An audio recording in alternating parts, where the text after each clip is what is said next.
It all started with a nagging instinct, a whisper in the back of my mind I couldn't ignore. There was something off, subtle, almost imperceptible. Her voice had softened in a way that wasn't natural, and her tone carried a trace of something I couldn't quite place. Laura and I had been married for 8 years.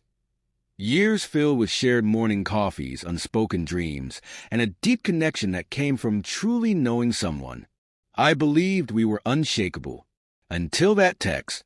It happened late one evening. Her phone was resting on the couch beside me when a notification lit up the screen. I wasn't trying to snoop, but my eyes caught the words.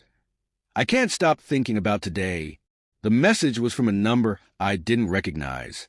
When I asked her about it, she dismissed it with a quick, nervous laugh. "Oh, it's nothing," she said. "Just a group chat. You know how girls can be." I nodded, pretending to accept her answer, but my chest felt heavy. That night, as I lay in bed staring at the ceiling while she slept beside me, I couldn't shake the feeling that something was deeply wrong. In the weeks that followed, the signs became harder to ignore. Lunches that used to be rare suddenly became frequent. Her explanations felt flimsy. Her excuses rushed. The unease grew until I couldn't hold back anymore. One afternoon, while she was out, she left her phone unattended. I hesitated for a moment before picking it up. It wasn't my proudest moment, but I had to know. What I found shattered me.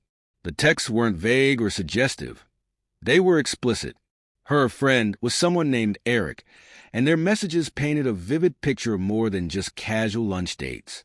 These weren't the words of a brief fling. They were filled with emotional intimacy, the kind we used to share.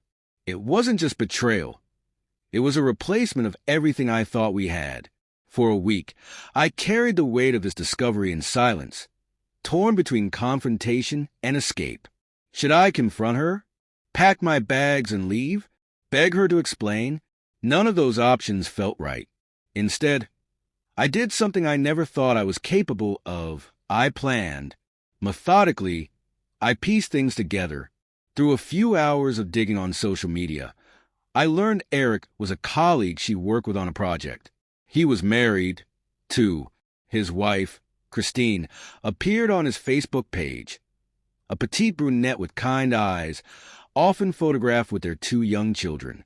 My heart ached for her, but my sympathy didn't stop me from moving forward. The first step was hiring a private investigator.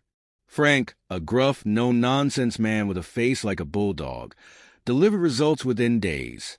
His photos confirmed everything. Laura and Eric leaving a hotel together, their arms brushing, their faces lit with laughter. One picture showed them kissing in her car. The evidence was undeniable. Next, I contacted Christine. My message was brief and to the point. "Hello, Christine.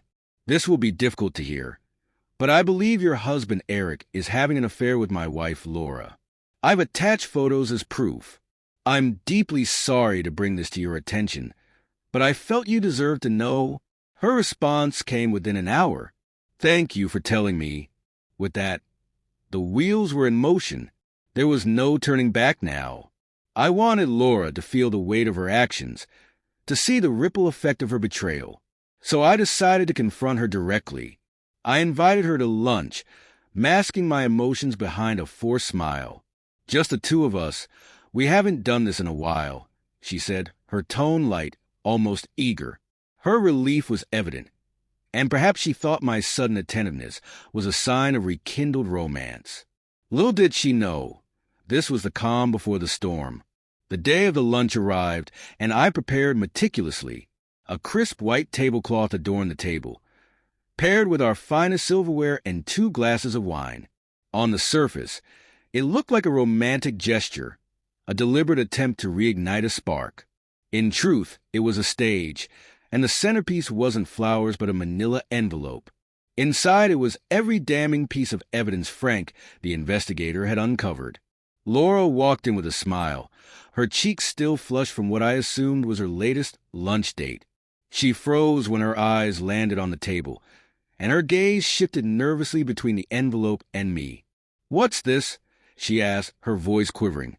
I didn't answer, simply gesturing for her to sit.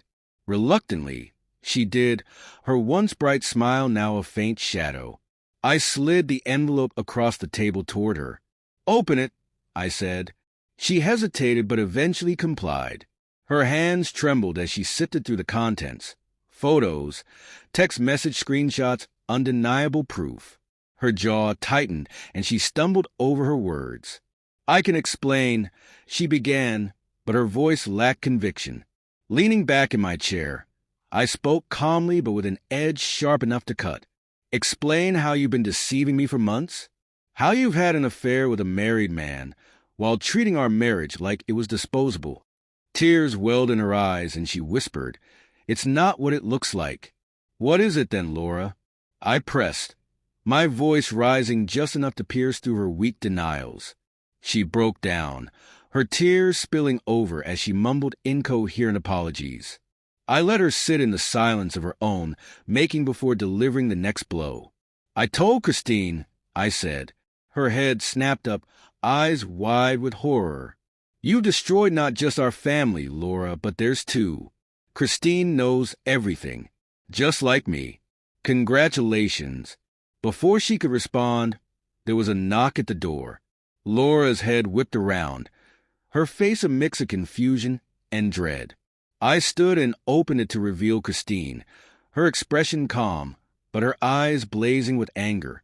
Behind her stood Eric, looking like a deer caught in headlights. What is this?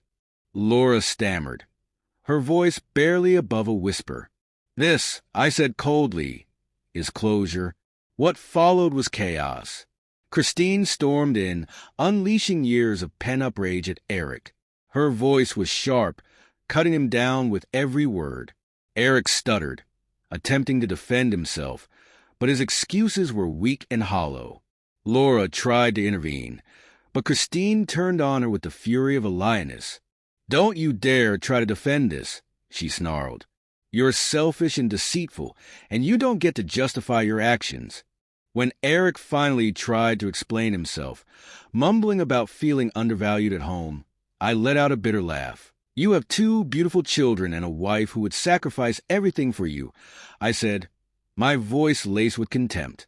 And this is how you repay her. By the end of it, both Laura and Eric looked like shadows of their former selves. Christine and I exchanged a silent glance, a shared acknowledgement of the strength we'd both found in this storm. The fallout was swift. That night, Laura packed her belongings and left. The next day, Christine did the same. I filed for divorce soon after. I won't pretend it was easy. There were nights I cried myself to sleep, mornings where the weight of it all made getting out of bed feel impossible. But time is a healer. The rage slowly faded, replaced by a quiet resolve to rebuild my life. I started therapy, took up running, and reconnected with old friends. A year later, I'm happier than I've been in years. Meanwhile, Eric lost his job when Christine sent their employer copies of the evidence. Laura's reputation crumbled as word of the affair spread among our friends and family. Their relationship, from what I've heard, ended under the weight of guilt and regret. Revenge may not always be the answer, but sometimes it becomes the catalyst for reclaiming your power. That's exactly what I did, and I've never looked back.